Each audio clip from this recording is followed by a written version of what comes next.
বছরের শেষ প্রান্ত, উৎসবের রাত, পিকনিক পার্টি, আনন্দের সঙ্গে বাড়ছে নেশার ঝুঁকিও। অনেক সময় নেশাগ্রস্ত অবস্থায় বাড়ি ফেরার পথে তরুণ তরুণীরা বিপদের সম্মুখীন হন। এই অন্ধকারাচ্ছন্ন পরিস্থিতিতেই আলোর দৃষ্টান্ত স্থাপন করলেন কলকাতার এক ক্যাব চালক।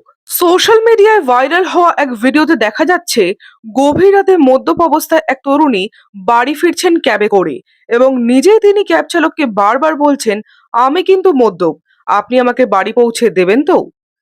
তরুণী কিছুটা উত্তেজিত হলেও চালক ছিলেন সম্পূর্ণ শান্ত। বেটা বলে সম্বোধন করে ধীর গলায় আশ্বস্ত করেন এবং বলেন, চিন্তার কিছু নেই, তিনি নিরাপদে বাড়ি পৌঁছে দেবেন। তরুণীর মায়ের সঙ্গে কথা বলে তাকে নিরাপদে বাড়ি পৌঁছে দেন চালক। শুধু কথাতেই নয়, দায়িত্বও পালন করেছেন তিনি। গাড়ির ড্যাশ ক্যামে ধরা পড়া এই মুহূর্তই এখন ভাইরাল। এই ঘটনা আবারও আমাদের মনে করিয়ে দিল, সমাজের সব মানুষ এখনো পর্যন্ত খারাপ হয়ে যাননি। কিছু সংখ্যক এখনো রয়েছেন যারা আজও ভরসাযোগ্য। আচ্ছা, আপনি কি মনে করেন এই ক্যাব চালকদের মতন মানুষদের সম্মান জানানো কি আমাদের দায়িত্ব নয়? আপনার মতামত কমেন্টে জানান।